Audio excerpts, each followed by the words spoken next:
আসসালামু আলাইকুম ওয়া রাহমাতুল্লাহি ওয়া বারাকাতুহু। ভালো আছেন আপনারা সবাই? আলহামদুলিল্লাহ। আলহামদুলিল্লাহ নাহমাদুহু ওয়া নাস্তাঈনুহু ওয়া নাস্তাগফিরুহু ওয়া নু'মিনু বিহি ওয়া নাতাওয়াক্কালু আলাইহি ওয়া নাউযু বিল্লাহি মিন শুরুরি আনফুসিনা ওয়া মিন সাইয়্যাতি আ'মালিনা।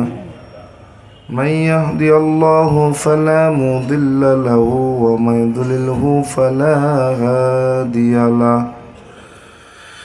ونشهد أن لا إله إلا الله وحده لا شريك له لا جد له ولا ند له ولا مثل له ونشهد أن سيدنا وسندنا وحبيبنا وحبيب ربنا وطبيبنا وطبيب قلوبنا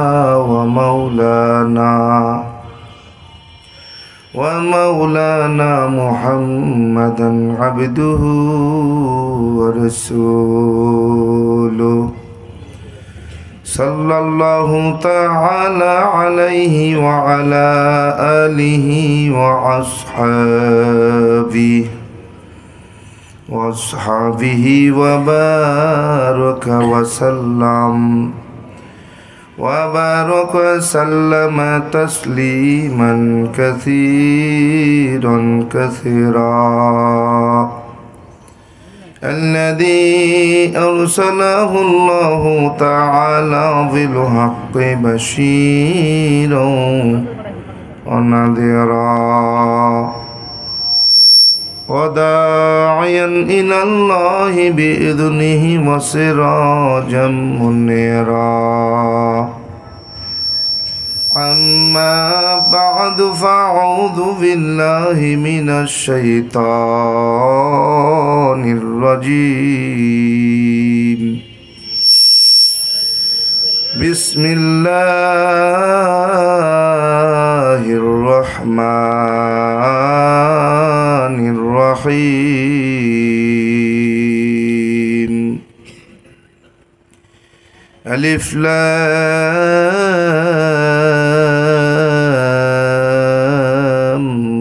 ميم. ذلك الكتاب لا ريب فيه هدى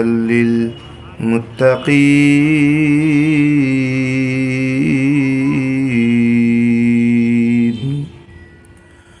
فقال رسول الله صلى الله عليه وآله وسلم: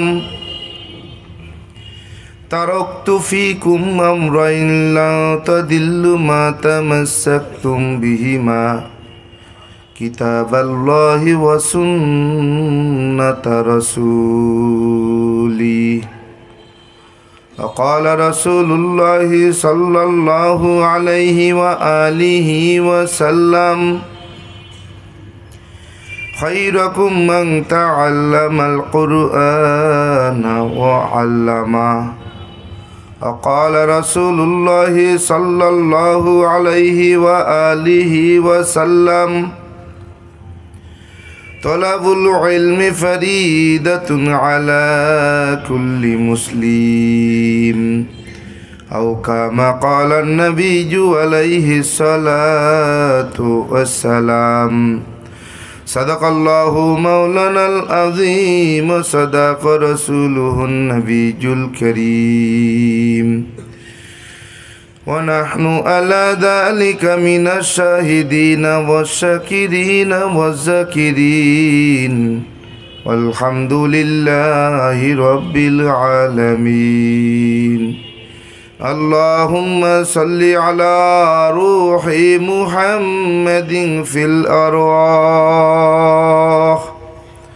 وصل على جسد محمد في الأجساد، وصل على قلب محمد في القلوب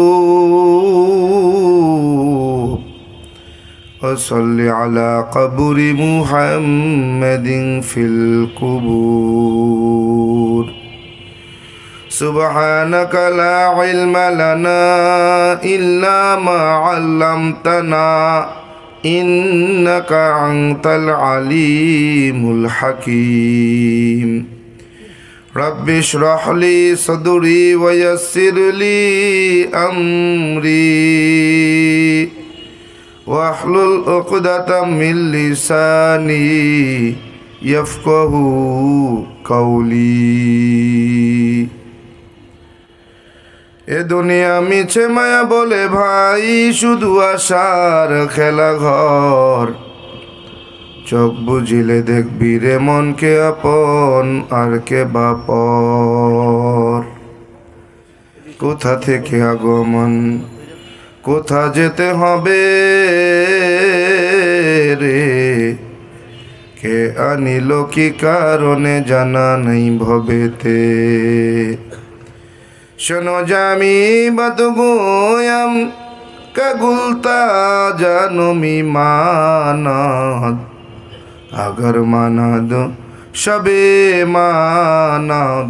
शबे दिगार नमी माना दीप्त कण्ठे जामी कहे ফুলতা যা কি রয় কখনো এক রাত কি দুরাত রহে ভুল বুঝিস না তোর জীবন নদী পথে নৌকা চালাও ও মাঝি ভাই মেলা ডোবার আগে আমি ওপার উঠতে চাই ডুবে গেলে বেলারে আর সে তো ওঠে না ভেঙে গেলে মেলারে আর সে তো জমে না। আলহামদুলিল্লাহ জান্নাতুল বানাত মহিলা মাদ্রাসা ও তাহফিজুল কোরআন মাদ্রাসার উদ্যোগে ইসলামী মহাসম্মেলনের আজ 13 ডিসেম্বর 2024 আয়োজিত অধ্যক্ষর মহতি মাহফিলের সম্মানিত স্বনামধন্য মহতারাম সভাপতি, প্রধান অতিথি, বিশেষ অতিথিবৃন্দ, মুহাজ্জামা করম, জাতির মাতার মুকুট ও রাসাতুল আম্বিয়া হযরত ওলামায়ে করম, আমার সামনে বসা দূর দূরান্ত থেকে আগত আল্লাহ পাকের আশিকিন, জাকিরিন, শাকিরিন, মুহিব্বিন, মুরব্বিন আযম, কলিজার টুকরা আমার সমবয়সী যুবক বন্ধুগণ, স্নেহের ছোট ভাই, পর্দার আড়ালে অবস্থানরত সম্মানিতা শ্রদ্ধেয়া শ্রবণরতা আমার মা ও বোনেরা, সৃষ্টির মহান স্রষ্টাদয় রব্বুল আলামিনের দরবারে লাখো কোটি শকর সুজুদ যে রব্বে কারীম এ ফিতনা জামানায় কোরআন ও সুন্নাহর ভিত্তিতে সহি তরিকায় আপনাকে আমাকে বড় দয়া করে মায়া করে হাজারো মানুষের মাঝখান থেকে যাচাই ছাঁটাই করে দুনিয়ার সমস্ত ব্যস্ততা, সমস্ত প্রকার গুনাহের থেকে আলাদা করে মহতে মজলিস, আল্লাহ ওয়ালাদের মজলিস, ওলামায়ে কেরামের মজলিস, জাকিরিন শাকিরিনদের মজলিস, কোরআন সুন্নাহর মজলিস, জান্নাতের টুকরা বাগানে আসবার জন্য, বসবার জন্য, আমি অধম গুনাহগারকে কিছু বলবার জন্য, আমাদেরকে বসে শুনবার জন্য কবুল আর মঞ্জুর করেছেন। নেয়ামতের শকর আদায়ার্থে মুসলমান হিসেবে ইমানের আওয়াজকে উঁচু করে উচ্চ কণ্ঠে একসাথে এক আওয়াজে কালেমাত ও শকর উচ্চারণ করছি। সকলেই পড়ি আলহামদুলিল্লাহ।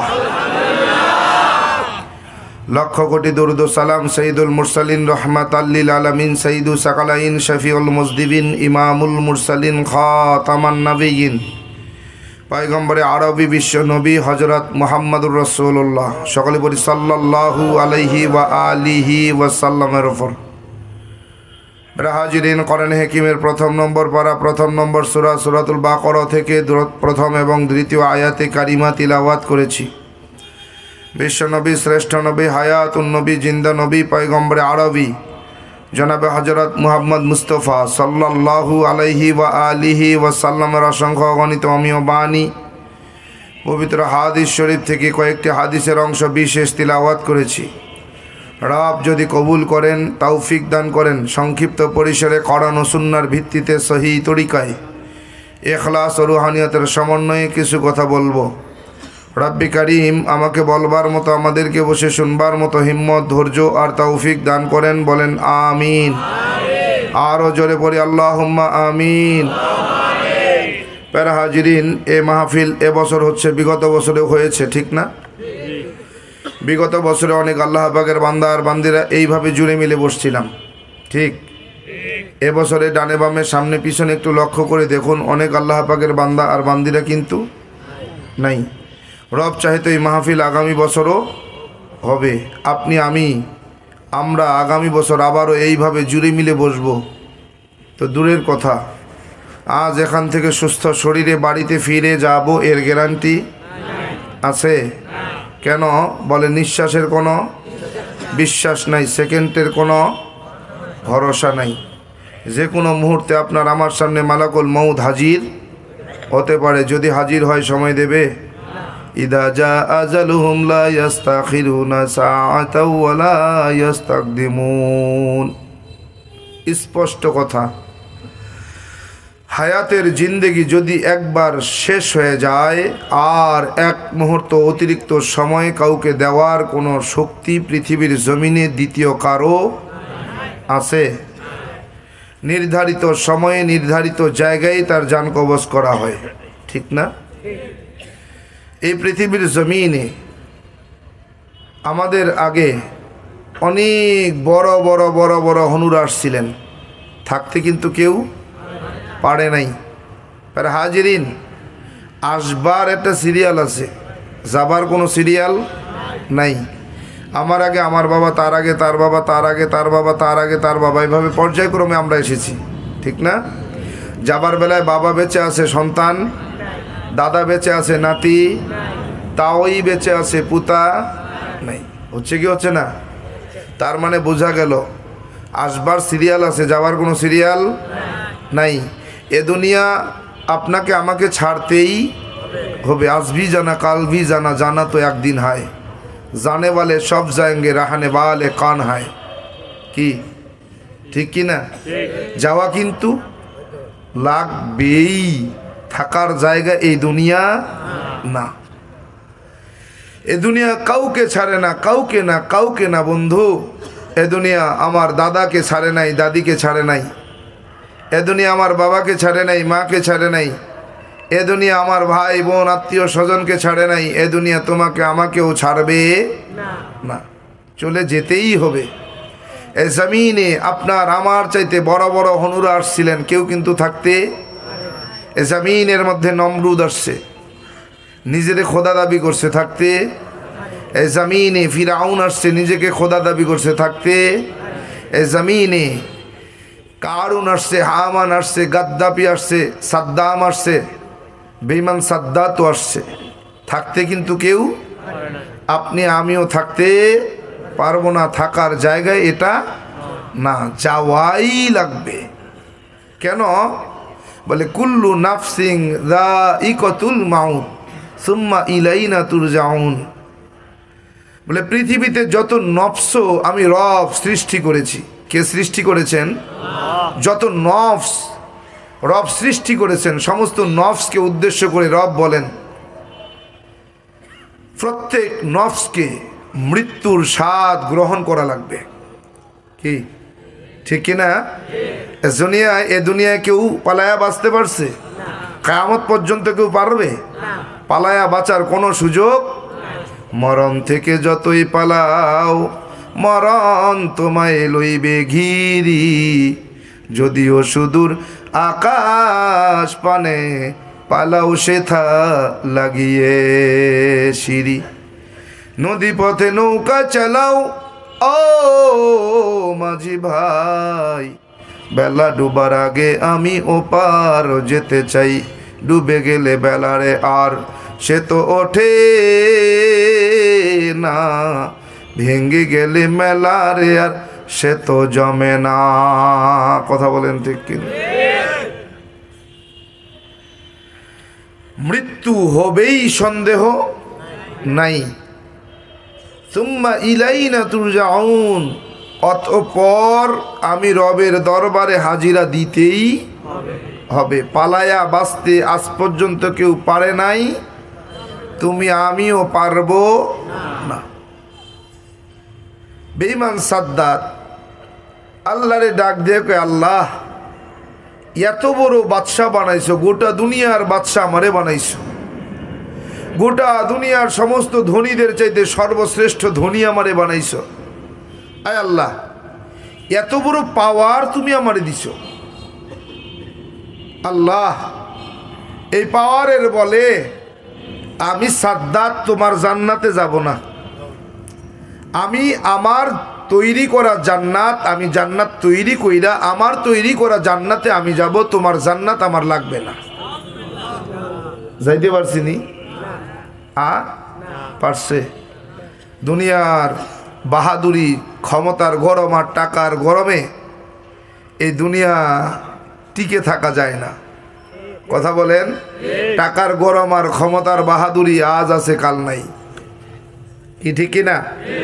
এই টাকার গরম আর ক্ষমতার বাহাদুরি কয়দিন? তোমার চাইতে বড় বড়রা আসছে, থাকতে পারে নাই। বলেন নমরুদ আসছে, নিজেকে খোদা দাবি করছে। এই নমরুদ পতনের জন্য রবের পক্ষ থেকে কোন বাহিনী আসছে? কোন বাহিনী? রবের কোনো বাহিনী লাগছে? কোনো ফিরিস্তা লাগে নাই। বলেন নবী ইব্রাহিমের কোনো বাহিনীর প্রয়োজন হয়েছে? বলে একটা ল্যাংরা মশা, ল্যাংরা ঠ্যাং নাই, কি নাই? এক ঠ্যাং নাই মশা। এই মশার দাপটেই মোটামুটি জুতা ফিডা নিয়া দুনিয়ার থেকে কলঙ্কের ইতিহাস পতন হয়েছে নমরুদের, ঠিক না? জামিনে ফিরাউন আসছে, নিজেরে খোদা দাবি করছে। বলেন এই ফিরাউনের পতনের জন্য রবের পক্ষ থেকে কোনো বাহিনী লাগছে? লাগছে? কথা কয় না। পয়গম্বর মুসা আলাইহিস সালামের কোনো বাহিনীর প্রয়োজন হয়েছে? বলেন না। বলে সেই নীল নদ নিয়ে অহংকার করছে, সকালবেলা কইছে নীল নদ ভরে যা, রাত্রে কয় শুকায় যা। কি নীল নদ যার কথা শুনছে, যে নীল নদে ফিরাউনের হাঁটু পরিমাণ পানি মোটে। কত? হাঁটু পরিমাণ পানি। বলে হাঁটু পরিমাণ পানিতে ইন্দুর সুবানো সুবাইয়া কলঙ্কের ইতিহাসের মাধ্যমে ফিরাউনের পতন হয়েছে। কথা কন, কথা কন, কথা কন। এ জমিনে আবু জাহেল্লা কি বিশাল বড় নেতা, বিশাল বড় লিডার, বিশাল বড় সৈনিক। এই আবু জাহেল্লার পতনের জন্য রবের পক্ষ থেকে কোনো বাহিনী লাগছে? নবীজির কোনো বীর সেনা লাগছে? খালিদ বিন ওয়ালিদের মতো কোনো বাহিনী লাগছে? কোনো সৈন্য লাগছে? কোনো সেনাপতির প্রয়োজন হয়েছে? বলেন না। ছোট্ট দুইটা নাবালক শিশু, মাজ আর মুআজ, কি ঘোড়ার ভিড় থেকে ঠ্যাং ধরে টাইনা নামাইয়া কতল। কথা কর। এই জমিনে 16 বছরের রাজত্ব। কত বছর? 16 বছরের রাজত্ব। এই রাজত্ব পতনের জন্য, এই ক্ষমতা পতনের জন্য বলেন রবের পক্ষ থেকে কোনো বাহিনী লাগছে? লাগছে? বিএনপির প্রয়োজন হয়েছে? জামাতি ইসলামের, জাতীয় পার্টির, ইসলামী আন্দোলন বাংলাদেশের? বলে না, কোনো বাহিনী লাগে নাই মোটেই। কলিজার টুকরা কোমলমতি ছাত্ররা শুধু বৈষম্য বিরোধী আন্দোলন 18 দিন পর্যন্ত একটু হই হুল্লোড় চিল্লাপাল্লা করছে। বলে 16 বছরের ক্ষমতা 18 দিনেই পতন করে বাংলাদেশ থেকে পালিয়ে যেতে বাধ্য হয়েছে। কথা বলেন ঠিক কি? এই খেলখেতের টাকাওয়ালা ক্ষমতাওয়ালা ভাই, কিসের এত টাকার গরম আর ক্ষমতার বড়াই? বলো কয়দিন এই ক্ষমতার গরম আর টাকার গরম? আজ আছে কাল নাই। খোঁজ রাখো, খেয়াল রাখো, স্মরণ করো। কারণ কুল্লু নাফসিং যায়িকাতুল মাউত, মৃত্যু কিন্তু হবে, এটা মৃত্যুর কথা স্মরণে রাখিও। তুমি যত বড় টাকাওয়ালা ক্ষমতাওয়ালা হও না কেন, মরণের কথা স্মরণ করিও। কথা বলেন, মরণের কথা স্মরণ রাখতে হবে। প্যারা হাজিরিন, মৃত্যু তো হবে, মারা তো যাব, তো যাব কোথায়? যাব তো যাব কোথায়? যাইতেছি, রওনা করেছি, যাইতেছি তো যাইতেছি কোথায়? একটু খেয়াল আছে, খোঁজ আছে? আহা, আজকে দুনিয়াতে 50 বছর, 60 বছর, 70 বছর, 100 বছর হায়াতের জিন্দেগি।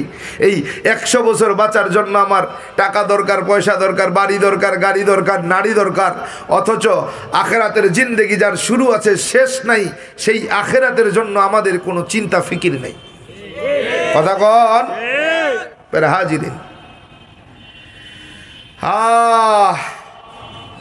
এজন্য রব বলতেছেন, কাইফা তাকফুরুনা বিল্লাহি ওয়া কুনতুম আমওয়াতান ফাহইয়াকুম সুম্মা ইউমীতুকুম সুম্মা ইউহয়িকুম সুম্মা ইলাইহি তুরজাউন।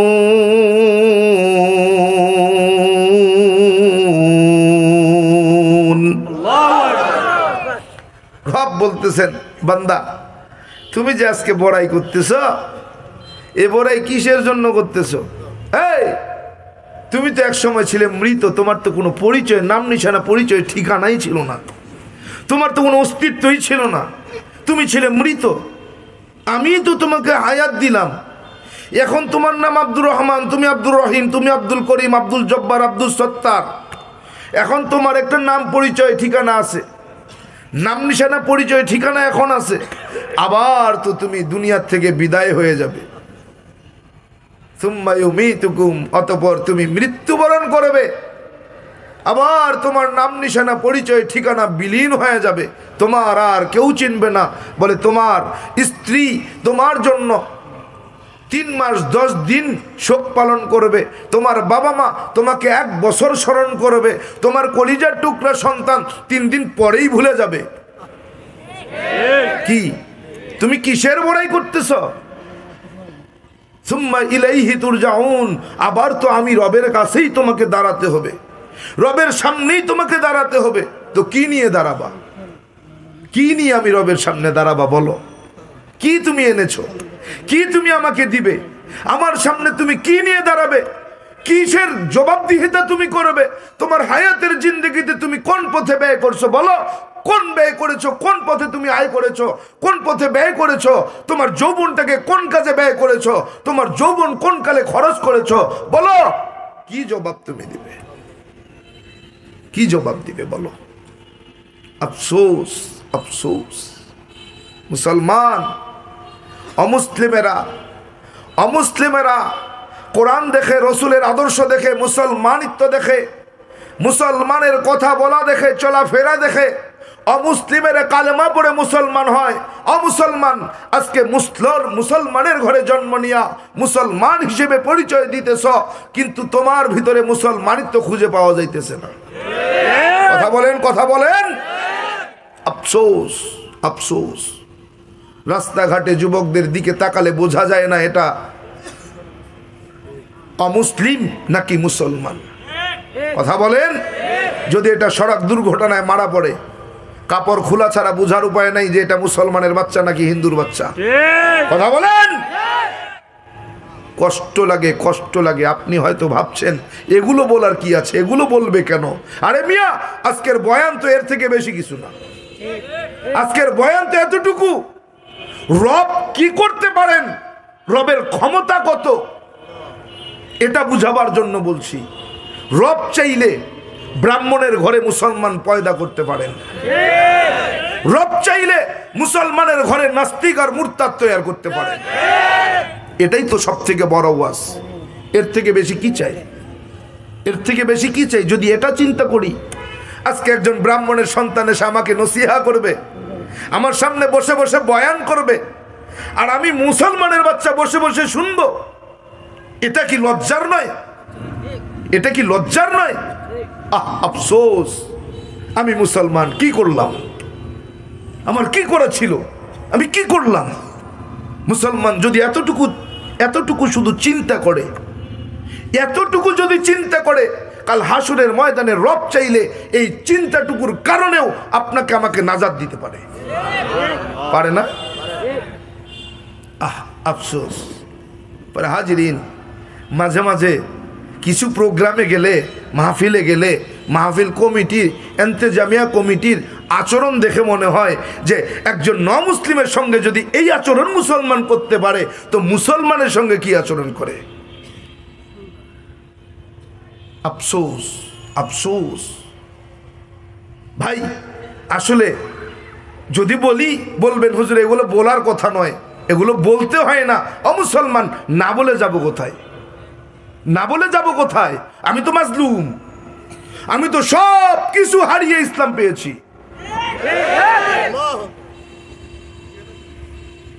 আজকে আমার পাশে কি অমুসলিমেরা দাঁড়াবে? আমার পাশে তো দাঁড়ানোর কথা মুসলমানদের। আজকে মুসলমানগুলো যে আচরণ ন মুসলিমের সঙ্গে করে অমুসলমান, তাহলে মুসলমানের সঙ্গে কি আচরণ করবে? আফসোস। এরপরেও সর্বোপরি দোয়া করি আল্লাহ হেদায়েত দান করেন। বরদোয়া করি নাই, কারণ আমার রসুল আমাকে বরদোয়া শেখান নাই। আমার রসুল আমাকে বরদোয়া শেখান নাই, বিধায় বরদোয়া করি নাই। চিন্তা করতে পারেন, আমি এই গত পরশুদিনের ঘটনা বলছি। স্টেজে গিয়েছি, আমার আলোচনার বিষয়বস্তু হুজুর কেমনে মুসলমান হলেন। ওকে, আলোচনার মাঝে গিয়ে কয় হুজুর মাদ্রাসার মাহফিলটা তো যুবকদের, কিন্তু যেহেতু মাদ্রাসার লোকব লাগানো হয়েছে তো মাদ্রাসার ছাত্রদের জন্য কয়েকটা কোরআন শরীফ একটু উঠাই দিলে, কোরআন শরীফের হাদিয়া নিয়ে দিলে ভালো হতো। বাহ, 100 কোরআন শরীফের হাদিয়া নিয়ে দিয়েছি। 100 কোরআন শরীফ, এক একটা কোরআন শরীফের হাদিয়া হিসেবে 300 করে ধরেছি। সমস্ত কালেকশন হয়েছে। কালেকশন যখন শেষ হয়ে গেছে, মাদ্রাসা কমিটিও হারায় গেছে, যুব কমিটিও হারায় গেছে। স্টেজে বয়ান করছি, বয়ান থেকে নামছি, গাড়ি পর্যন্ত যাচ্ছে, আমার সাথে কেউ নেই। আমি ওখানকার মাহফিলের কোনো আলোচক না কি এটা আমি বুঝছি না। কনকনে শীত, উত্তরবঙ্গের শীত কেমন এখন বলেন? গাড়ির কাছে দাঁড়িয়ে রয়েছে আধা ঘন্টা, কাউকে খুঁজে পাই না। মুসলমান, এটা যদি আমি ন মুসলিমের সঙ্গে হয়, মাজলুমের সঙ্গে হয়, তো আপনাকে পাইলে কি করতো? আফসোস। প্যারা হাজিরিন, কথা ওদিকে যাচ্ছি না, শুধুমাত্র এতটুকু বলা, এটা মুসলমানের দায়িত্ব কতটুকু এটা বুঝাবার জন্য বলছি। আপনি তো নিজেকে মুসলমান দাবি করেন, আপনি নিজেকে মুসলমান দাবি করেন, আপনি মুসলমান হতে পেরেছেন তো? পেরেছেন তো? আফসোস। যদি মুসলমানের ঘরে জন্ম নিয়ে মুসলমান হওয়াই যাইত, তাহলে রব কেন বললেন ইল্লা ওয়া আনতুম মুসলিমুন, মুসলমান হও? কেন মুসলমান হতে বললেন? আমি তো মুসলমান, আমার পরিচয় আমি একজন মুসলিম, আমার বাবা মুসলমান, আমার মা মুসলমান, আমার 14 গোষ্ঠী মুসলমান, তো রব আমাকে কেন আবার মুসলমান হতে বললেন? তার মানে বোঝা গেল মুসলমানের ঘরে জন্ম নিলে কিন্তু মুসলমান হওয়া যায় না, মুসলমান হতে হয়, হতে হয়। মুসলমান কখন তুমি মুসলমান হবে বলে? কাল সকালে, কাল সকালে। রব বলেন না, কাল সকাল পর্যন্ত তোমার সময় নাই। ওয়ালা তামুতুন্না, কখন তুমি মৃত্যুবরণ করবে তুমি জানোই না। অতএব কাল সকাল পর্যন্ত নয়, তুমি এখন জেনেছ মুসলমান হও, এখন হবা, পরে হওয়ার কোনো সুযোগ নাই। এজন্য এখন মুসলমান হতে হবে। হাজিরিন, এজন্য আমি শুধু এতটুকু বুঝাইতে চাই যে আমি খুতবার মধ্যে যে আয়াতে কারিমা তিলাওয়াত করেছি, হাদিস পাক থেকে তিলাওয়াত করেছি, কি বলতে চাইতেছি? এই কোরআন, যে কোরআন আমরা পেয়েছি, এই কোরআনটা কত দামি, এটার দাম কত, এটার গুরুত্ব কত, এটা কেমন, এর মধ্যে ভুল আছে নাকি নাই, এটাকে প্রমাণ করার জন্য শুধুমাত্র আমি খুতবার ভিতরে সূরা আল বাকারা থেকে প্রথম এবং দ্বিতীয় আয়াতে কারিমা তিলাওয়াত করেছি। কোরআনটা কেমন, কোরআনের মধ্যে ভুল আছে কি না, কোরআনটা নির্ভুল কি না, এটাকে প্রমাণ করার জন্য আমি কোরআনে কারিম থেকে তিলাওয়াত করেছি। ইনশাআল্লাহ তাআলা খুব অল্প সময়ের ভিতরে আমি কোরআনের গুরুত্ব বুঝিয়ে আমি আপনাদের থেকে দোয়া নিয়ে আমি দোয়া করে বিদায় হব ইনশাআল্লাহ। প্যারা হাজিরিন, রব বলেন আলিফ লাম মিম, এই 3 হরফের কোনো অর্থ হয় না। বলে কেন? বলে কোরআনটা কেমন দামি রে। কোরআনটার দাম বোঝাবার জন্য রব কোরআনের বিভিন্ন সূরার সামনে সামনে এরকম কোড ব্যবহার করছেন। বলে এই কোডের অর্থ কেবলমাত্র একমাত্র শুধুমাত্র জানেন আমার আল্লাহ। এই অর্থগুলো দুনিয়ার কেউ জানে না। বলে কেন জানে না? বলে জানলে কি হতো? বলে যদি সব বেঈমানেরা এই অর্থগুলো যাই না যাইতো, তারা কোরআনকে বিশ্বাস করতো না। এজন্য রব আমার কোরআনের ভিতরে বিভিন্ন সূরার আগে এরকম কোট লাগাইয়া দিয়েছেন। বলেন কেমন? বলে দুনিয়ার জমিনে যারা ব্যবসা করে রে, ব্যবসায়ী মাল যখন মোকাম থেকে নিয়ে আসে, এই মোকাম থেকে নিয়ে আসার পরে মালগুলো তাকের মধ্যে সাজায়া দেয় না। বলে তাকে সাজানোর আগে কর্মচারীকে নিয়ে মালের প্রত্যেকটা মালের গায়ে একটা কোট বসায়। বলে এই মালটা কেনা কত, বিক্রি কত, কতই কিনে আনলাম, কত টাকা বিক্রি করলে কত টাকা লাভ থাকবে, এটা বুঝাবার জন্য প্রত্যেকটা মালের গায়ে একটা কোড বসায়নি? কেন বসায়? বলে এই মালটা কত দিয়ে কিনে আনলাম, কতই বিক্রি করলে কত টাকা লাভ হবে, আমার ব্যবসাটা কেমনে বড় হবে রে, আমার সংসার কেমনে চলবে। বলে এই ব্যবসার দ্বারা আমার সংসারের রোজগার, বলে এই মালটা কত দিয়ে কিনলাম, কত টাকায় বিক্রি করা লাগবে, এই কোডটা বসাইছে মালিক। কোডের অর্থটাও জানে কেবল মালিক। কোনো কর্মচারী জানে? কোনো কাস্টমার জানে? বলে যদি এটা কোনো কাস্টমার জানতো রে, ব্যবসায় লালবতী ছাড়া আর কিছু থাকতো না। কি কারণ? কি বলে এই মালটা কেনা কত আর বিক্রি কত এটা তো আমি বুঝ জ্বালাইছি, অতএব তোরে 1 টাকাও লাভ দিমু না, তুই বিক্রি করবি না, কতক্ষণ করবি না, আসলটাও তো উঠাই তুইব। কি আমি কিনবো না, এছাড়া মাল দাম দিমু না। আর তুমি কি করবা? আর তুমি দোকানদার বিপদে হয়ে গেছো না, এখন মালে তো টাকা আটকা রয়েছে, আর মালের টাকাটা তো কমপক্ষে বাইর করা দরকার। বলে দাও, কেনা দামে দিয়ে দাও। কেনা দামে যদি মাল দেয়, এই যে কেয়ারিং খরচ আছে, কি এই যে মালটা নিয়ে আসছে এটার একটা খরচ আছে না, এটা গেছে পকেট থেকে।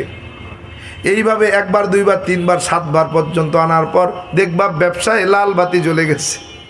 কি এজন্য এই ব্যবসায়ীরা যেমন মালের গায়ে একটা কোড ব্যবহার করে, বলে এই কোডের অর্থটা জানে কেবলমাত্র দোকানদার, মালিক। বলে এটা কোনো কর্মচারীও জানে না। কাস্টমার মালটা দেখে পছন্দ করার পর কর্মচারীর কাছে ডাক দেয়, কয় ভাই মালের দাম কত? বলে দেখি। বলে মালটা দেখায়া, মালটা যখন হাতে নিয়া কর্মচারী মালিকের কাছে বলে বস এই মালটা কতই দেওয়া যায়? বলে কোড কত? কোড বলো। কোড শোনায়া দেয়, বলে ABCD। বলে এই একটা কোড শোনায়া দেয়, মালিক ওখানে ABCDর হিসাব মিলাইয়া কয় এই মালটার দাম 200 টাকা। 200 টাকায় বিক্রি করলে, বলে 200 টাকায় বিক্রি করলে 10 টাকা লাভ হয়। বলে কাস্টমার যদি কয় ভাই 190 টাকা দিলে হয়, বলে না ভাই হয় না। বলে কত দিলে হয়? বলে কমপক্ষে আর 5টা টাকা দাও। কি কেন? বলে এই মালের দাম ওই কোডের মধ্যে আছে। এই মালের কোডের অর্থ যেমন দোকানদার মালিক জানে রে, আল্লাহ পাক রব্বুল আলামিন ডাক দিয়া বলে গোলাম, আমি যে কোরআনটা পাঠাইলাম ওই বেঈমানেরা এই কোরআনকে বিশ্বাস করবে না, কোরআনকে মানতে চাইবে না। ও নবী আমার, এই কোরআনটা যে দামি রে, এই কোরআনের দাম তারা বুঝবে না, তারা অস্বীকারী হয়ে যাবে, তারা অস্বীকার করবে এটা আল্লাহর কোরআন হতে পারে না। বলে কেন? বলে কোরআনের সব অর্থ যদি যাই না যায় তারা মানতে চাইবে না। ও নবী, এই জন্য কোরআনের বিভিন্ন সূরার সামনে সামনে আমি বিভিন্ন রকম কোড লাগায়া দিছি রে। বলে আলিফ লাম মিম, আলিফ লাম মিম র, তাহা হামিম আইন নুন কাফ, নুন কাফ তাহা ইয়াসিন। আল্লাহু আকবার। আল্লাহ বলেন এই হরফগুলোর অর্থ দুনিয়ার কেউ জানে না। এই হরফের অর্থ জানি কেবলমাত্র একমাত্র শুধুমাত্র কে জানে? কে? যালিকাল কিতাব। রব পরের আয়াতে আয়েশা বলতেছেন যালিকাল কিতাব, এটা এমন একটা মহাগ্রন্থ, লা রাইবা ফি, যার মধ্যে কোনো ভুল নাই, সন্দেহ নাই, হুদাল লিল মুত্তাকিন, এটা তাদের জন্য হেদায়াতের পাথেয় হয়ে যাবে, হেদায়াত হবে ওই সমস্ত মুত্তাকিদের জন্য, হেদায়াত হবে যারা হেদায়াত প্রাপ্ত মুত্তাকি হতে পারবে। বলে হেদায়াত প্রাপ্ত মুত্তাকি হলে কমপক্ষে 3টা গুণ লাগবে। আল্লাযীনা ইউমিনুনা বিল গায়ব ওয়া ইউকিমুনাস সালাহ ওয়া মিম্মা রাযাকনাহুম ইউনফিকুন। বলে 3টা গুণ যার ভিতরে থাকবে রে, সেই ব্যক্তি হেদায়েত প্রাপ্ত মুত্তাকি হবে। বলে মুত্তাকি হওয়ার জন্য প্রথম শর্ত 3টা গুণ লাগবে। 1 নম্বর অদৃশ্যের উপরে বিশ্বাস করা লাগবে। বলে বিশ্বাস কাকে বলে? বলে বিশ্বাসের নাম হলো ঈমান। বলে ঈমান যার আছে রে, সে ব্যক্তি মুত্তাকি হতে পারবে। বলে মুত্তাকি হলে কি হবে? বলে এই কোরআনটা তাকে 2টা রাস্তা বাতায়া দিবে। বলে কিসের রাস্তা দেখাবে? বলে ফারিকুন ফিল জান্নাতি ও ফারিকুন ফিস সাইর। বলে একটা রাস্তা জান্নাতের, বলে কোন কাজ করলে কোন পথে চললে জান্নাতে যাওয়া যাবে, কোন কাজ করলে কোন পথে চললে জাহান্নামে যাবে। বলে 2টা রাস্তা বাতায়া দিবে। বান্দা জান্নাতের রাস্তা পাইয়াও যদি জান্নাতে না চলো, জান্নাতের রাস্তায় না চলো, বলে তাইলে নিশ্চিত জাহান্নামে যাবে। বান্দা জাহান্নামের রাস্তা দেখাচ্ছি না বুঝাও যদি জাহান্নামের রাস্তায় চলো, বলে তোমাকে আর জান্নাতে দেওয়ার কোনো সুযোগ থাকবে না। এরে গোলাম, আল্লাহ পাক রব্বুল আলামিন বলেন যালিকাল কিতাব লা রাইবা ফি, বলে এটা এমন একটা মহাগ্রন্থ রে, যার মধ্যে কোনো ভুল নাই, সন্দেহ নাই। বান্দা সন্দেহ করলে তোমার ঈমান নাই। যুগে যুগে কালে কালে বেঈমানেরা এই কোরআনের ভুল বের করার জন্য কম চেষ্টা করে নাই কি? কম চেষ্টা করছে। বলে মক্কার জমিনে যখন কোরআন নাজিল হইতেছে, যেই কোরআন আবু জাহেল, উতবা, সাইবা, আবু সুফিয়ান আমার নবীর ঘরের কিনারায় দাঁড়ায়া দাঁড়ায়া হেলান দিয়া দিয়া শুনতেছে, এরপরেও কই না না না, এই মুহাম্মদের কোরআন সত্য না। বলে এটা মুহাম্মদের কল্পনা কাহিনী বানানো ছন্দ ছাড়া আর কিচ্ছু না। নাউজুবিল্লাহ। এরপরেও বিশ্বাস করে না, প্রত্যেক দিন শুনতে যায়, এরপরেও বিশ্বাস নাই। এগুলা ওই ব্রিটিশ মিউজিয়ামে 1250টা ধর্মগ্রন্থ পাওয়া যায়। 1249টা ধর্মগ্রন্থ কম্পিউটারের মধ্যে গবেষণা কইরে দেখা গেল প্রত্যেকটা ধর্মগ্রন্থের মধ্যে ভুল পাওয়া যায়। একটা ধর্মগ্রন্থ আছে রে, যার মধ্যে কোনো ভুল নাই, সন্দেহ নাই। 1249টা ধর্মগ্রন্থ পবিত্রতা ছাড়া, ওযু ছাড়া ধরা যায়, পড়া যায়। একটা ধর্মগ্রন্থ আছে ব্রিটিশ মিউজিয়ামে, যেটা কম্পিউটারের পিছনে, কম্পিউটারের সামনে বসা। এই একটা ধর্মগ্রন্থ আছে রে, যার সামনে একটা কম্পিউটার বসা। যদি কোনো অপবিত্র ব্যক্তি ওই মহাগ্রন্থটাকে স্পর্শ করতে চায়, স্পর্শ করার আগে কম্পিউটারের মনিটরে লাল অক্ষরে লেখা উঠে ডোন্ট টাচ দ্য হোলি কোরআন, আর বিকট একটা শব্দ বের হয়। আয় বললাম ওই ভারতের জমিনে বেনারসে একটা ধর্মীয় গ্রন্থাগার আছে, যেখানেও 40টা ধর্মগ্রন্থ পাওয়া যায়। 39টা ধর্মগ্রন্থ পড়ার জন্য, ধরার জন্য পবিত্রতার কোনো প্রয়োজন নাই। এরে বান্দা, একটা ধর্মগ্রন্থ অপবিত্র অবস্থায় ধরার কোনো সুযোগ নাই। সেই মহাগ্রন্থের নাম কি বলেন? সেটার নাম আল কোরআন। বলে কিয়ামত পর্যন্ত এই কোরআনের ভুল বের করার জন্য চেষ্টা করবে। কিয়ামত পর্যন্ত এমন কোনো বাপের বেটা নাই যে আমার কোরআনের একটা জের, একটা জবর, একটা পেজ, একটা নুক্তার পরিবর্তন দেখায়। আসেনি? আছে? কিয়ামত পর্যন্ত তৈরি হবে দ্বিতীয় জন? হ্যাঁ হবে? বলেন না। বলে কেমন গোলাম, কোরআনটা কেমন সত্য। গোলাম, আল্লাহ তাআলা মক্কার জমিন থেকে 3 মাইল উত্তরে, কয় মাইল? 3 মাইল উত্তরে জাবালে নূর নামক পাহাড়ে হীরা গুহা নামক গর্তের ভিতর 610 খ্রিস্টাব্দ 21শে আগস্ট 20শে রমজান আল্লাহ পাক রব্বুল আলামিন জিবরাইল আমিনকে পাঠায়া দিলেন, ও জিবরাইল তাড়াতাড়ি যাও, আমার নবীর এতদিন আমার মুহাম্মদ ছিল আমার প্রিয় বান্দা, আর প্রিয় বান্দা নয়, এখন থেকে প্রিয় বান্দার সাথে নবী এবং রাসূল। জিবরাইল যাও যাও, হীরা গুহার মধ্যে যায় আমার নবীকে নবুয়তের সিল মোহর দিয়ে দাও। আয় গোলাম, আমার নবী বিশ্ব নবী মুহাম্মদ আরবি ওই হীরা গুহার মধ্যে 23 বছর বয়স থেকে নিয়ে 40 বছর বয়স পর্যন্ত টানা 17টা বছর ওই হীরা গুহায় বসে বসে ধ্যান করতেছেন। ধ্যানমগ্ন অবস্থায় রবের কাছে দোয়া করতেছেন, আয় রব, গ্লানি যুক্ত সমাজকে গ্লানি মুক্ত বানায়া দেন। আয় রব, অন্ধকার আচ্ছন্ন সমাজকে আলোতে পরিণত করে দেন। এইভাবে দোয়া করতেছেন। দোয়া বলে 23 বছর বয়স থেকে নিয়ে দোয়া শুরু করছে। 25 বছরে আম্মাজান খাদিজা রাদিয়াল্লাহু তাআলা আনহারে বিয়া করছে। বিয়ের পর আমার নবী ওই 40 বছর পর্যন্ত, বিয়ের পরেও 15 বছর টানা ওই হীরা গুহায় বসে বসে ধ্যানমগ্ন দোয়া করতেছেন। আম্মাজান খাদিজা রাদিয়াল্লাহু তাআলা আনহা কেমন বিবি ছিলেন এরে বান্দা। এখন এই জাবালে নূরে পাহাড়ে হীরা গুহায় উঠার জন্য সিঁড়ি কেটে দিয়েছে। হাজী সাহেবরা সিঁড়ি বায়া বায়া বায়া বায়া ওই হীরা গুহায় প্রবেশ করে। বলে হীরা গুহায় যাওয়ার জন্য 2 ঘন্টা 2.5 ঘন্টার সময় লেগে যায়। ও গোলাম, যেই সময় আম্মা জানকে বিয়ে করছে ওই সময় ওই পাহাড়ের মধ্যে কোনো সিঁড়ি ছিল না, সিঁড়ি কাটা হয় নাই। আম্মা জান খাদিজা রাদিয়াল্লাহু তাআলা আনহা পাথর বায়া বায়া বায়া বায়া বায়া বায়া ওই পাহাড়ে উইটা আমার নবীকে নাস্তা দিয়ে আসতে।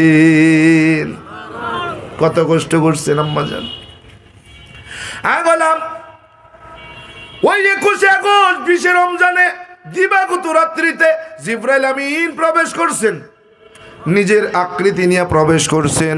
এমন আকৃতি নিয়ে আসছেন রে, আমার আল্লাহ তাআলা 4 ফেরেশতা, প্রধান 4 ফেরেশতাকে কত বড় করে বানাইছেন। বলে ফেরেশতা জিবরাইল, মিকাইল, ইসরাফিল আর আজরাইলের মাথাগুলো এত বড়। বলে এই মাথাটা জমিনের মধ্যে যদি ফেলে দেওয়া হয় পৃথিবী ভেদ করে মাথা উপরে উঠে যায়। বলে এত বড় মাথা। বলে ওই যে গরুরে পানি খাওয়ায়নি, এটারে কি কয়? সারি। বলে এই 4 ফেরেশতার মাথাগুলো, এক ফেরেশতার মাথা যদি একটা চারি বানানো হয়, গোটা দুনিয়ার সমস্ত পানি যদি ওই চারির মধ্যে ঢালা হয়, বলে 1 ফোঁটা পানিও নিচে পড়ার কোনো সুযোগ নাই। মাথা যদি ওই বড় হয়, শরীরের হালত কত, শরীর কত বড়। বলে জিবরাইল আমিন যখন সশরীরে হাজির হয়েছেন, আমার নবী একটু ভয় পায়া গেছেন, চমকে উঠছেন। ডাক দেয়া কয়, মানান্ত শায়েখ, ও শায়েখ আপনার পরিচয় কি, আপনি কে? জিবরাইল আমিন ডাক দেয়া বলেন, আনা জিবরাইল, আমি হলাম আল্লাহ পাকের বান্দা, আল্লাহ পাকের ফেরেশতা জিবরাইল, আল্লাহ পাকের পক্ষ থেকে বার্তাবাহক জিবরাইল, আল্লাহ পাকের দূত জিবরাইল। বলে কেন আসছেন? বলে নবী এতদিন ছিলেন আপনি শুধু আল্লাহ পাকের প্রিয় বান্দা, আজকে আল্লাহ পাক রব্বুল আলামিন আমাকে পাঠাই। বলে শুধু আপনি আল্লাহ পাকের প্রিয় বান্দা নন, আজকের থেকে আপনি প্রিয় বান্দা, নবী এবং রাসূল। নবুয়তের সিল মোহর নিয়ে আমি জিবরাইল আপনার সামনে হাজির হয়ে গেলাম। জিবরাইল আমিন আমার নবীর পিঠ মোবারকে নবুয়তের সিল মোহর লাগায়া ডাক দিয়া কয়, নবী আমার, এখন থেকে কিন্তু আপনি আল্লাহর নবী এবং রাসূল। ও নবী পড়ুন, ইকরা ইকরা ইকরা ইকরা। আমার নবীর সামনে জিবরাইল আমিন বলতেছেন, ও নবী ইকরা, এ নবী পড়ুন। আমার নবী এমন নবী জীবনে কোনোদিন স্কুল কলেজ ভার্সিটিতে পড়ে নাই, মক্তব মসজিদ আর মাদ্রাসায় কোনোদিন পড়ে নাই। জিবরাইল আমিন যখন বলছেন নবী ইকরা, আমার নবী ডাক দিয়ে বলে আনাবি কারীম, আমি পড়তে জানি না, আমি পড়তে জানি না। এমন একজন ব্যক্তির উপরে কোরআন নাজিল করতেছে যেন বেঈমানেরা আঙ্গুল তুলতে না পারে। এরপরেও আঙ্গুল তুলছে কি তুলে নাই? আরে আমার নবী বলতেছেন আনাবি কারীম, আমি পড়তে জানি না। জিবরাইল আমিন আমার নবীকে বুকের সঙ্গে জড়াইয়া চাপ দিয়া ছেড়ে দিয়া কয় ও নবী ইকরা, ও নবী পড়ুন। দ্বিতীয়বার আমার নবী বলেন আনাবি কারীম, আমি পড়তে জানি না। দ্বিতীয়বার আমার নবীকে বুকে জড়াইয়া চাপ দিয়া ছেড়ে দিলেন, ছেড়ে দিয়া বলতেছেন তৃতীয়বার ইকরা। আমার নবী তৃতীয়বার বললেন আনাবি কারীম, আমি পড়তে জানি না। তৃতীয়বার বুকের সঙ্গে জড়াইয়া চাপ দিয়া ছেড়ে দিয়া আবার ডাক দিয়া কয় নবী পড়ুন ইকরা বিসমি রব্বিকাল্লাযী খলাক, ও নবী পড়ুন আপনার রবের নামের পড়া যিনি আপনাকে সৃষ্টি করেছেন।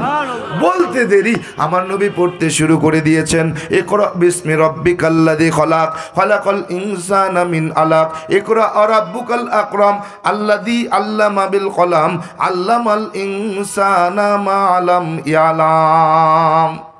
সুবহানাল্লাহ কইবেন না? জিবরাইল আমিন চলে গেছেন, আমার নবী নবুয়তের সিল মোহর নিয়ে বাড়িতে প্রবেশ করছেন। আম্মাজান খাদিজা রাদিয়াল্লাহু তাআলা আনারে ডাক দেয়া কয় খাদিজা, আল্লাহ তাআলা আজকে আমার নবুয়তের সিল মোহর দান করেছেন। আম্মাজান খাদিজা খুশি হয়ে গেছে। আমার নবী ডাক দেয়া কয় খাদিজা, খাদিজা, আমার শরীরে প্রচন্ড জ্বর, শরীরে কম্পন উঠে গেছে, একটু কম্বল দিয়ে কি আমাকে ঢেকে দেওয়া যায়? আম্মাজান খাদিজা রাদিয়াল্লাহু তাআলা আনহা কম্বল দিয়া ঢাইকা দিলেন। এরপরেও শরীরের কম্পন থামে না। আম্মাজানকে উদ্দেশ্য করে ডাক দিয়া আমার নবী বলতেছেন ও খাদিজা, আপনি যদি আমারে একটু শক্ত করে জড়ায়া ধরতেন বড় ভালো হতো।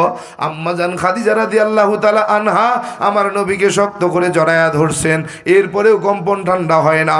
কম্বলের ভিতর থেকে কান্নার সুর ভেসে ভেসে আসে।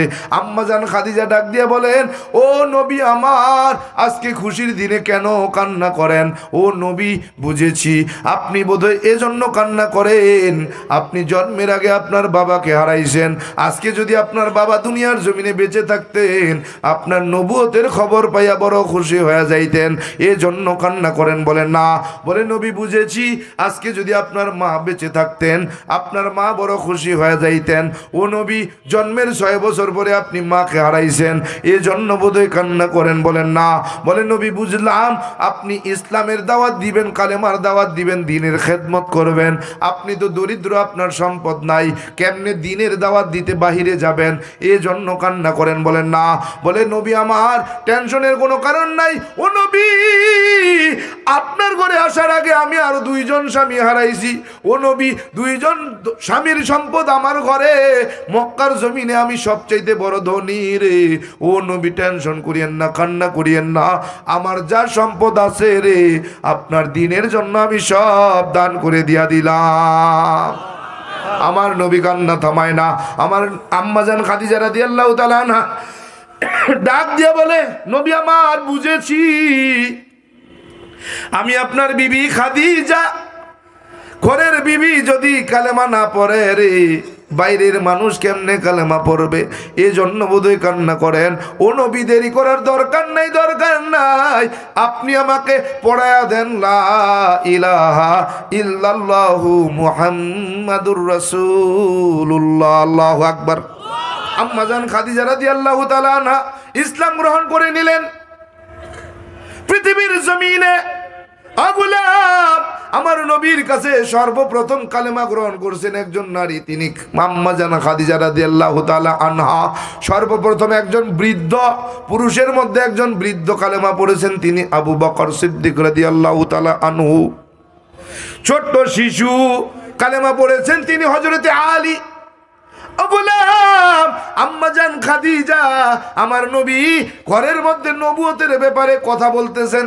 হযরতে আলী দরজার ফাঁক দিয়া তাকায়া দেখে আর শুনে, তাকায়া দেখা দরজাটা ধাক্কা দিয়া ডাক দিয়া কয় ও মুহাম্মদ, ও আমি আলীকে আপনি কালেমা পড়ায়া মুসলমান বানায়া দেন। আহারে কেমন ব্যাপারটা!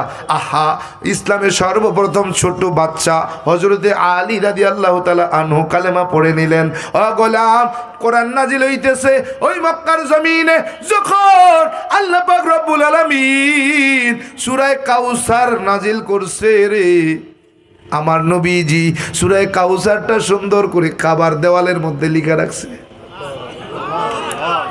মক্কার বেঈমানেরা ওই কাবার দেওয়ালের পাশ দিয়ে হেঁটে যায়, তাকা দেখে কি সুন্দর ছন্দ লিখছে। কে রে? বলে লিখছে মুহাম্মদ। কে লিখছে? বলে মুহাম্মদ। এটা পাইলো কোথায়? বলে মুহাম্মদের আল্লাহ নাকি আসমান থেকে পাঠাইছে। বলে মানে কি? বলে মুহাম্মদকে নাকি আল্লাহ তাআলা নবী বানায়া দিছে। আবু জাহাল ডাক দিয়া কয়, এ মক্কার জমিনের মানুষ শোনো, মক্কার জমিনে একজন মূর্খ ব্যক্তিরে আল্লাহ তাআলা কোরআন পাঠাবে, একজন নবী বানাবে রে। এই মক্কার জমিনে বোধহয় আর কোনো জ্ঞানী ছিল না, শিক্ষিত ব্যক্তি ছিল না, যে মুহাম্মদের মতো একজন মূর্খরে তার আল্লাহ কাবার মালিক কোরআন পাঠাবে, নবী বানাবে। মানা যায় না। নাউজুবিল্লাহ। আবু জাহেল কয়, এই মক্কার জমিনে তার থেকে জ্ঞানী কি আর কেউ ছিল না? এটা মানা যায় না, বিশ্বাস করা যায় না। আমার নবী নবুয়তের সিলমোহর পাইয়া কোরআন পাঠাইতেছে। আবু জাহাল ডাক দেয়া কয়, মানা যায় না। এই সুন্দর ছন্দ কেমনে আল্লাহর কথা হয়? নাম মানি না। বলে এটা মুহাম্মদের কারসাজি, মুহাম্মদের কল্পনা কাহিনী ছাড়া আর কিছু হতে পারে না। বলে এরকম ছন্দ আমরাও বানাইতে পারি আরবিরা, কারণ আমাদের ভাষাও তো আরবি। কি এরকম ছন্দ বানানো কোনো ব্যাপার হইল? এখন ছন্দ বানায় আল্লাহর নামে চালায় দিলে তো আর হয় না। কি এখন যদি আমি ছন্দ বানাই, আমিও আল্লাহর নামে চালাই, চলবে? বলেন না। কয় তাইলে এটা মানা যায় না। এরে বান্দা, যেই ব্যক্তিটারে ওই আবু জাহাল সর্বপ্রথম আল আমিন উপাধি দিয়েছে, ওই আবু জাহাল এইবার কয় মানা যায় না।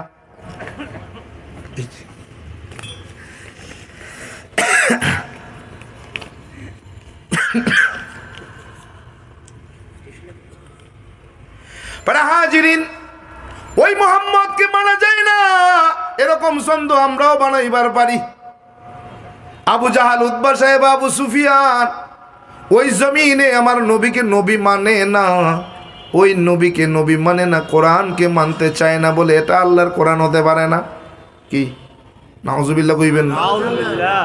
আরে কেমন বেঈমান, কেমন বেঈমান! যেই ব্যক্তিটা আমার নবীকে নবুয়ত পাওয়ার আগেও বিশ্বাসী বলে সম্মান দিয়েছেন, উপাধি দিয়েছেন, বলে এই মক্কার জমিনে মুহাম্মদের মতো আর বিশ্বাসী দ্বিতীয় জন হয় না। বলে আমানতদারের দিক থেকেও মুহাম্মদ সেরা, বিশ্বাসের দিক থেকেও মুহাম্মদ সেরা। বলে সব জায়গায় মুহাম্মদ সেরা রে। এই মুহাম্মদ রে এবার আর মানে না। বলে এই মুহাম্মদ নাকি আল্লাহর নবী হইছে, এইটা বিশ্বাস করা যায় না। বলে কোরআন পাঠাইছে, এটা বিশ্বাস করা যায় না। এরে বান্দা, আমার নবী চাচা আবু তালেব রে ডাক দেয়া কয়, চাচা যান, আপনার বংশের যতগুলো নেতা আছে রে, সবাই রেখে এক বেলা একটু দাওয়াত দিতে পারেন, দুপুর বেলা একটু দাওয়াত দিতে পারেন। বলে কেন রে ভাতিজা? বলে আমি মুহাম্মদ নিজে একটু মেহমানদারি করব এজন্য। বলে কেন, তোমার কি আছে, তুমি কি দিয়ে মেহমানদারি করবা? বলে চাচা আপনার সম্পদ আছে, আমি তো আপনার ভাতিজা, আপনি একটু ব্যবস্থা করে দেন, আপনার বংশের নেতাদেরকে ডাইকা আমি নিজে হাতে একটু পরিবেশন কইরা খাওয়াবো। দাওয়াত দিছে, সবাই হাজির, দুপুরবেলা খাইতেছে। আমার নবী নিজের হাত দিয়া তুলে তুলে দিচ্ছে চাচাদের, নেতাদের। খাওয়া দাওয়া শেষ। খাওয়া দাওয়া শেষে আমার নবী ডাক দিয়ে বলে, চাচা যান, আপনাদেরকে কেন ডাকা হইছে আপনারা কি জানেন? বলে না। বলে কিছু কথা বলার জন্য। বলে বলো। বলে চাচা আপনারাকে কেমন বিশ্বাস করেন? বলে বিশ্বাস যদি না করতাম তাইলে কি তোমার নাম আলামিন রাখতাম? হ্যাঁ, জীবনের চাইতেও বিশ্বাস করি। বলে চাচা সত্যি? বলে হ্যাঁ। বলে চাচা আমি যদি এখন বলি ওই পাহাড়ের আড়ালে একদল শত্রু আছে, আপনারা ওই পাহাড়ের আড়ালে গেলেই আপনাদেরকে হত্যা করবে, বিশ্বাস করেন? বলে হ্যাঁ। বলে সত্যি বিশ্বাস করেন? বলে হ্যাঁ। বলে চাচা আমি যেই কথাটা এখন আপনাকে বলবো, ও চাচারা শোনেন, আমাকে আল্লাহ তাআলা নবুয়ত দান করছে, আমি আল্লাহর নবী। আমি যদি আপনাদেরকে বলি, আপনারা কি মাইনা নিবেন বলেন না? আবু লাহাব লাভ দিয়ে উঠে, কই মোহাম্মদ, তুই কি এই জন্য ডাকছুনি? এই শুনাই বা এই জন্য ডাকছো? যদি এই জন্য ডাইকা থাকো তাইলে তোর জন্য লানত। নাউজুবিল্লাহ কর। বলে ওই কাবার মালিক তোরে ধ্বংস করে দিক। যেমনে বলছে যেমনে ধ্বংসের দোয়া করছে, আল্লাহ তাআলা জিবরাইল আমিনকে সঙ্গে সঙ্গে পাঠায়া দিছে। বলে জিবরাইল তাড়াতাড়ি যাও, আমার নবীর ধ্বংসের দোয়া করছে রে, আমি আল্লাহ মানতে পারি না। বলে যাও যাও তাড়াতাড়ি যাও, আমার নবীর সামনে সূরাটা নিয়ে যাও। বলে যায়া জানায়া দাও, ও আবু লাহাব, তুমি ধ্বংসের দোয়া করছো, আমার আল্লাহ তোমারে ধ্বংস বানায়া দিছে। তাব্বাত ইয়াদা আবি লাহাবি ওয়া তাব। আল্লাহ তাআলা বলে, আবু লাহাব তুই ধ্বংসের দোয়া করছ, আমি তোরে ধ্বংস করে দিলাম। আবু লাহাব ধ্বংস, দুনিয়াতেও ধ্বংস, আখিরাতেও ধ্বংস। কি ঠিক কিনা? হাজিরিন, আমার নবীর উপরে সূরা কাউসার নাজিল হয়েছে। আমার নবী কাবার দেওয়ালের মধ্যে সুন্দর করে লেখা রাখছে। আবু জাহেল, উতবা সাহেব, আবু সুফিয়ান পাশ দিয়া যায়, তাকায় দেখে কে লিখছে, বলে মোহাম্মদ। বলে পাইলো কই? বলে কাবার মালিক নাকি তারে পাঠাইছে, আসমান থেকে নাকি ওই কোরআন আসছে, এটা নাকি মোহাম্মদের কথা নয়, এটা তার আল্লাহর কথা। এই আল্লাহরে নাকি দেখা যায় না, এই আল্লাহ নাকি এক আল্লাহ, বলে মাইনা নেওয়া যায় না। কাবার ভিতরে 360টা মূর্তি আছে, এই 360 জন আমাদের খোদা। প্রত্যেক বছর আমরা এই খোদাদের পূজা করি, অর্চনা করি। এইটা মুহাম্মদের এক আল্লাহকে মানা যায় না, যেই আল্লাহকে দেখি না বিশ্বাস করা যায় না। এরে গোলাম, বলে এই মুহাম্মদ এই পাইলো কোথায়? বলে এটা নিশ্চয়ই মুহাম্মদের ভ্রান্ত ধারণা, ভ্রান্ত কল্পনা, কিচ্ছা কাহিনী ছাড়া কিছু না। বলে তাইলে মুহাম্মদরে ডাকা হোক। মুহাম্মদরে ডাক দিয়েছে। বলে মুহাম্মদ সাল্লাল্লাহু আলাইহি ওয়া আলিহি ওয়া সাল্লাম, আই মুহাম্মদ, এটা তুই লিখছো? বলে হ্যাঁ। বলে পাইছো কই? বলে আল্লাহ পাঠাইছে। বলে কেন পাঠাইছে? বলে আমি আল্লাহর নবীর জন্য। মক্কায় তোর থেকে আর কোনো জ্ঞানী ছিল না, শিক্ষিত ছিল না, আল্লাহ এদিকে চোখে দেখে নাই তোরে, তুই মূর্খ, তুই লেখাপড়া জানো না, তোরে নবী বানাইছে। এটা মানা লাগবে। নাউজুবিল্লাহ কর না। চিন্তা করছে। বলে চাচা বিশ্বাস করেন, এটা আমার কোনো কথা নয়, এটা রবের পক্ষ থেকে কথা। বলে রবের পক্ষ থেকে কথা, এরকম কথা আমরাও বানাইতে পারি, লিখতে পারি। ঝামেলা হয়ে গেল না? কয় হায় হায়, কয় এরকম ছন্দ আমরাও লিখতে পারি। যেমনি কইছে আমার নবী একটু চিন্তিত হয়ে গেছে। জিবরাইল আমিন আল্লাহ তাআলা পাঠায় দিয়েছে। বলে জিবরাইল যাও, আমার নবী চ্যালেঞ্জ করার প্রয়োজন নাই, আমি আল্লাহ তাআলা তাদের সঙ্গে চ্যালেঞ্জ শোনায়া দিলাম, শুনে দিলাম, তাদেরকে চ্যালেঞ্জ গ্রহণ করো। জিবরাইল আমিন আসছে, কয় নবী আমার টেনশনের কোনো কারণ নাই, আপনি কি চ্যালেঞ্জ করবেন? আল্লাহ চ্যালেঞ্জ দিয়ে দিয়েছে। ফাইল্লাম তাফআলু ওয়ালান তাফআলু ফাত্তাকুন নারাল্লাতী ওয়াকুদুহান নাসু ওয়াল হিজারা। ও নবী টেনশনের কোনো কারণ নাই। ফাইল্লাম তাফআলু, তাদেরকে বলেন তারা যদি পারে সূরা কাউসার 3 লাইনের একটা ছন্দ, তারা যেন একটা ছন্দ বানায়া দেয়, 3 লাইনের একটা ছন্দ বানায়া দেয়। ওয়ালান তাফআলু, কখনোই তারা তা পারবে না। কি কইছে? প্রথমে কইছে যদি তারা পারে বানাক, পরে এসে কয় কখনোই তারা তা পারবে না। যদি না পারে ফাত্তাকুন নারাল্লাতী ওয়াকুদুহান নাসু ওয়াল হিজারা, তাইলে যেন ওই জাহান্নামের আগুনকে ভয় করে, যেই জাহান্নামের আগুন জ্বালাবো আমি মানুষ আর পাথর দিয়া। এই আবু জাহাল, উতবা সাহেব, আবু সুফিয়ান, ওই মক্কার জমিনের বেঈমানেরা চ্যালেঞ্জ গ্রহণ করছে। বলে হ্যাঁ এরকম ছন্দ বানায়া দিব। ওই সময়ের বড় কবি, সাহিত্যিক, লেখক, গবেষক সবগুলোর ডাইকা এই সময়ের পণ্ডিতেরা বসে আছে। ওই সময়ের সব থেকে বড় লেখক, কবি, সাহিত্যিক রে নিয়ে আবু জাহেল বৈশা রইছে। রে আমার নবীকে ডাক দিয়েছে, বলে মোহাম্মদ আসবা, তুই যে মন্ত্র শোনা ওই রকম মন্ত্র আমরাও বানাইতে পারি। আবু জাহাল ওই কবিরে নিয়ে পাশে বসে রয়েছে রে। আমার নবী হেঁটে হেঁটে হেঁটে হেঁটে আসতেছে। ওই বেঈমান কবি আমার নবীর আশা দেখে রে সঙ্গে সঙ্গে দাঁড়ায় গেছে। আবু জেহেল কয় দাঁড়ালি কে? আবার ওই যত কাছে আসে ততই ভিতরে খালি পেরেশান বাড়ে। যখন আমার নবীজি সামনের মধ্যে আসছে টাস করে দাঁড়ায় গেছে। দাঁড়ালি কে? আবার বসছে। বলে কি হয়েছে, ঘটনা কি? কয় জানি না, কেন এমন হচ্ছে জানি না।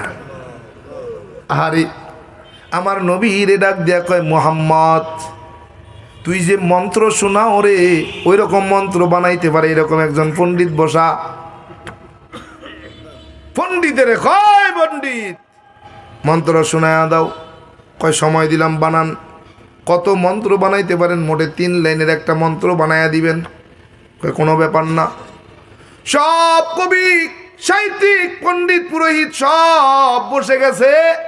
1 দিন যায়, 2 দিন যায়, 3 দিন যায়, 10 দিন যায়, 15 দিন পার হয়ে যায়। বলে কোনো ছন্দ হয় না। তবে একটা ছন্দ হয়, একটা লাইন বানানো যায়। 1 লাইন বানাইছে। বলে 3 লাইন ছন্দের সঙ্গে 1 লাইন মিশাইয়া 4 লাইনের একটা ছন্দ বানায়া দিছে। বলে ইন্না আতাইনা কাল কাউসার ফাসল্লি লিরাব্বিকা ওয়ানহার ইন্না শানিয়াকা হুয়াল আবতার হাদাল কালামি লাইসা মিনাল বাশার। আল্লাহু আকবার। একটা লাইন বানাইয়া 4 লাইন ছন্দ বানাইলো, মিলাইলো। একটা লাইন বানাইছে তাও তাদের পক্ষে গেল না, এটাও মুসলমানের পক্ষে চলে আসলো। বলে হাদাল কালামি লাইসা মিনাল বাশার। বলে এর মানে কি? বলে ও দুনিয়ার বেঈমানেরা শুনো, ওই মুহাম্মদ যে কোরআনের কথা বলে, যেই মন্ত্র বলে, যেই মন্ত্র শোনায়, শোনো হাদাল কালাম লাইসা মিনাল বাশার, এটা কোনো মানুষের লেখা ছন্দ নয় রে। এটা মানুষের লেখা কোনো তন্ত্র মন্ত্র নয়। এটা অর্থে অর্থে বর্ণে বর্ণে আসমানের মালিক আল্লাহ তাআলার পক্ষ থেকে নাজিল হওয়া। আগলাম দুনিয়ার জমিনে বেঈমানেরা যতবার যত বেঈমান বড় বড় কবি সাহিত্যিক দার্শনিক পণ্ডিত পুরোহিত কোরআনের ভুল বের করার চেষ্টা করেছে, সবগুলো কালেমা পড়ে মুসলমান হয়েছে। কি ডক্টর মরিস বুখাইলি এমন একজন ডক্টর, বলে 10টা ভাষার উপরে লন্ডনের অক্সফোর্ড বিশ্ববিদ্যালয় থেকে ডক্টরেট করলো, পিএইচডি করলো। কোরআনের ভুল বের করতে যাইয়া কালেমা পড়ে মুসলমান হয়ে গেল। এরে বান্দা, 1400 বছর আগে আবু জাহাল নিজের চোখের সামনে দেখলো, শাহাদত আঙ্গুলের ইশারায় আমার নবীজি চাঁদ 2 খণ্ড করে দিল। চাঁদ 2 খণ্ড হওয়ার দৃশ্যটা নিজের চোখে দেখার পরেও ঈমান আনে নাই। বলে 1400 বছর পর নীল আর্মস্ট্রং, এরিনল্ড মাইকেল কলিন্স, 3 ইসলামের ইতিহাসের গবেষক চাঁদের দেশে যাইয়া চাঁদ থেকে ফিরা আইসা বলে দুনিয়ার জমিনে সত্যি যদি কোনো ধর্ম থেকে থাকে সেটার নাম ইসলাম। আর দেরি করা যায় না। বলে নীল আর্মস্ট্রং সঙ্গে সঙ্গে কালেমা পড়ে মুসলমান হয়ে গেলে।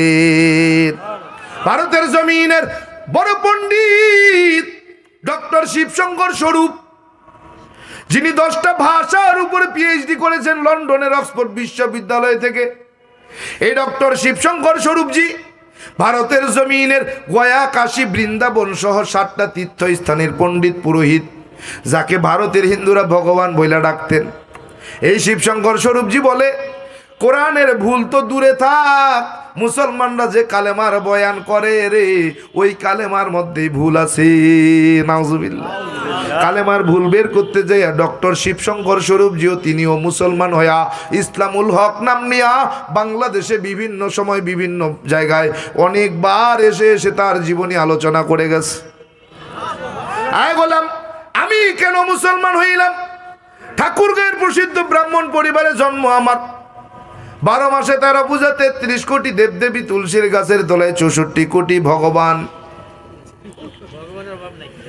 সংস্কৃত ভাষার উপরে পাণ্ডিত্য নিয়ে, ডিগ্রি নিয়ে, ডক্টরেট কইরা বেদ পুরাণ রামায়ণ মহাভারত জেন্দা ভেস্তা স্মৃতি শ্রুতি মনুসংহিতা শ্রীমৎ ভাগবত গীতা রাজবুক কালীবুক ছাড়াও অসংখ্য কিতাবাদি গবেষণা কইরা 44,441 খানা মন্ত্র পড়ে দেখলাম রে, তার ভিতরে 30,000 মন্ত্র শুধু মুসলমানের গুণগান।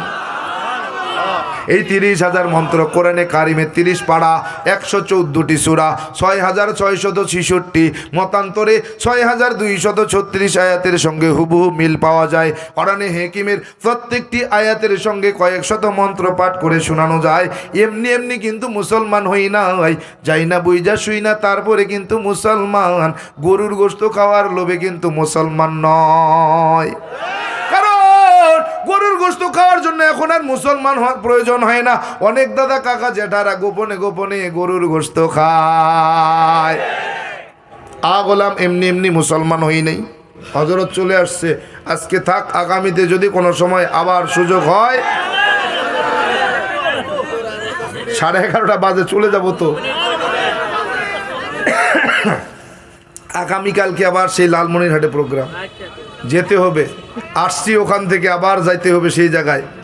প্যারা হাজিরিন, যদি আবার কোনো সময় সুযোগ হয়, আমি কইছিলাম এই জন্য, আমি ইউসুফ ভাইরে বারবার বলছিলাম যে ভাই আমাকে এসব নামাজের পরে বসা দেন না, আমি একটু সবার সঙ্গে একটু কথা বলি, একটু সময় দিই। কিন্তু ওই যে আমার আগে যিনি মুরব্বী ছিলেন উনি নাসরবান্দা, ওনাকে আগে দিতেই হবে, না দিলে হচ্ছেই না। এখন উনি বসতে যায়, আমি সময় কম পাইছি, কারণ আমার আবার গাড়ির টিকিট করা, চলে যাব।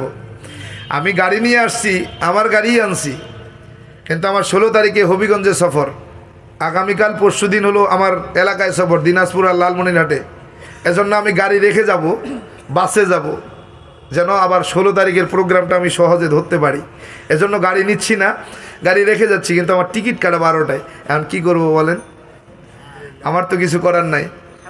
আশা ছিল, কিন্তু সময়ের অভাবে, সময় স্বল্পতার কারণে কোনো সুযোগ নাই।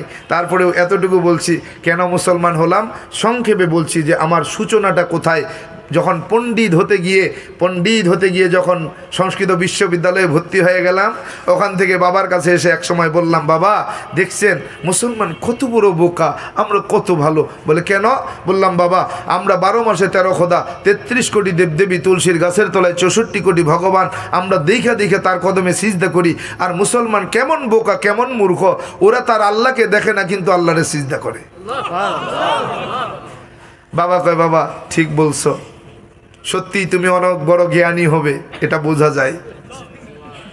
আমি বললাম, বাবা আশীর্বাদ করতে থাকেন, স্রষ্টা যেন আমাকে অনেক বড় জ্ঞানী বানায়। পাণ্ডিত্য শেষ করে যখন বাবার কাছে গেলাম, বাবার কাছে যাই বললাম, বাবা আমি শুরুতে একটা কথা বলেছিলাম, মনে কি আপনার আছে? বলে কি? বললাম, বাবা মুসলমান বড় বোকা, আমরা বড় চালাক। বলে হ্যাঁ। বলে বাবা কথাটা ছিল এরকম উল্টা। কেমন? বলে মুসলমান বড় চালাক, আমরা বড় বোকা। বলে কেন? বললাম, বাবা আপনি বেদ মানেন? বলে হ্যাঁ। মানবো না কেন, এটা আমাদের মূল ধর্মগ্রন্থ, বেদের শ্লোকগুলো মানেন? বলে হ্যাঁ। আমি বললাম, বাবা বেদ বলছে না তস্য প্রতিমাস্তে, আমি স্রষ্টার কোনো প্রতিমূর্তি নেই, প্রতিছবি নেই, আকার নাই, আকৃতি নাই, দেখা যায় না, ধরা যায় না, ছোঁয়া যায় না, লাল নীল হলুদ না সবুজ তা অনুভবও করা যায় না। তাইলে 12 মাসে 13 জন খোদা, 33 কোটি দেবদেবী, তুলসীর গাছের তলায় 64 কোটি ভগবান, তারা কারা? যদি শ্লোকটা সত্য হয়, বেদ সত্য হয়, তাহলে মুসলমান সত্য। তারা আল্লাহকে দেখে না, আল্লাহকে না দেখে তারা আল্লাহর কদমে সিজদা দেয়। এই মন্ত্র হলো তাদের জন্য, আমাদের হিন্দুদের জন্য নয়। বাবা কয়, কি বুঝাতে চাও? বললাম, বাবা তেমন কিছু না, একটা মন্ত্র বলেই আমি ইনশাল্লাহ আপনাদের থেকে দোয়া নিয়ে বিদায় হব। উত্তরায়ণ বেদের একখানা মন্ত্র বাবার কাছে বললাম, বাবা এই উত্তরায়ণ বেদের মন্ত্রখানা অর্থ করেছেন, ব্যাখ্যা করেছেন ডক্টর বেদপ্রকাশ উপাধ্যায়, যিনি 10টা ভাষার উপরে PhD করেছেন। এই ডক্টর বেদপ্রকাশ উপাধ্যায় তার লিখিত কল্কি অবতারে 33 নম্বর পৃষ্ঠার মধ্যে এই মন্ত্রের ব্যাখ্যা করছেন। তিনি বলেন, লা ইলাহা ভর্তি পাপম ইল্লু ইলাহা পরম পাদম জন্ম বৈকুণ্ঠ পৈনুতি তজপি নাম মোহাম্মদ। বলে মানে কি? বলে ডক্টর বেদপ্রকাশ উপাধ্যায় বলেন, দুনিয়ার জমিনে হিন্দুরা শোনো, যদি তুমি নিজেকে হিন্দু দাবি করতে চাও, 2টা জিনিস মনে প্রাণে মেনে নাও। বলে 1 নম্বর, লা ইলাহা ভর্তি পাপম ইল্লু ইলাহা পরম পাদম, যদি তুমি পাপ থেকে মুক্তি পেতে চাও, পাপগুলোকে পুণ্যের দ্বারা পরিবর্তন করাতে চাও,